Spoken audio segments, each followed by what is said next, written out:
Well, one of the few things good about tonight was Velasquez pitched extremely well. He started out the season strong and he ended strong. That was his last start tonight.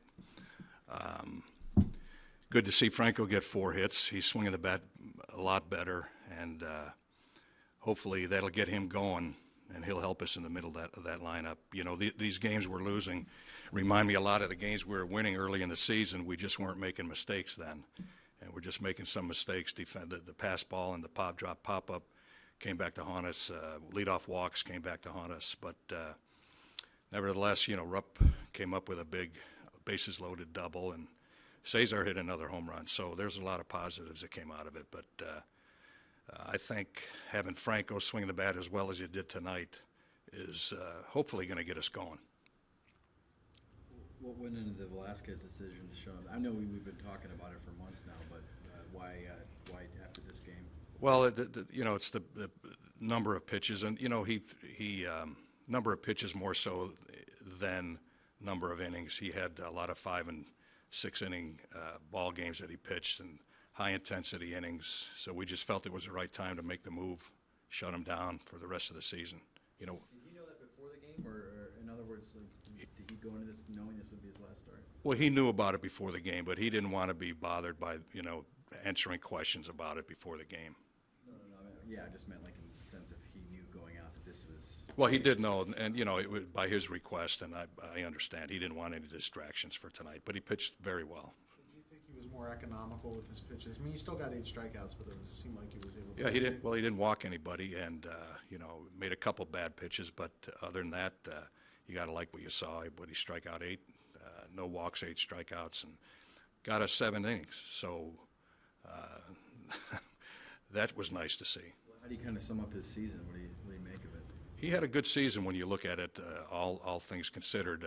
You know, he had, I think, more than 9 strikeouts per inning pitch for a starter. That's pretty exciting. You know, he's young and it's his first go around, and he's had different roles during the course of his career. He's been in the bullpen, swing guy, and a starter. But now he's strictly a starter for us, and I think that's going to help him set a pattern and get in a rhythm and get in the way he goes about preparing. What do you want him to work on? What do you think is the thing he has to work on before this order? Well, you know, he worked all year on his changeup, and that's really an above-average pitch. That's been exceptional for him. He uses a 2-seam and a 4-seam fastball. He could, you know, you could always improve your breaking stuff. I'd like to see him improve his slider and his curveball, but in general, it's getting ahead of hitters and pounding the strike zone with 4 quality pitches. Was he opposed to this at all? I mean, no, he was. We discussed it with him, and he was on board with it. He's fine with it. Is that your call, Pete, or upstairs, or pitching coach? Who decides that? It was a combination. You know, it was. You mean to shut him down? Shut down Velasquez for a year. Yeah, it came from the top, but we were in agreement. We discussed it. McClure was involved, and we thought it was the best thing to do. We'd like him to win 100 games for the Phillies, so we're going to keep him healthy. What do you make of Franco's season so far? I mean, well, you know what,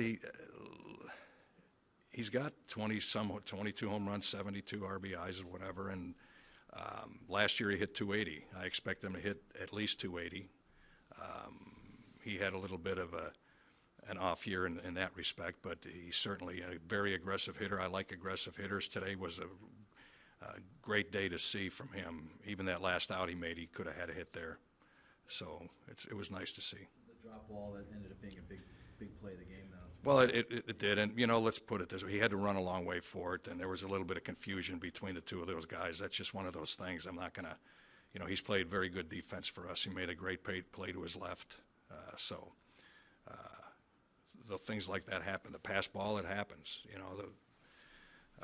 That last inning where they scored, we had the comebacker to the mound. We had the little soft roller to first base. Things like that add up. How tough a play is that for Howard? It's a tough play for anybody. It's you're going towards the line, especially being left-handed. They're tough plays. They're all tough plays.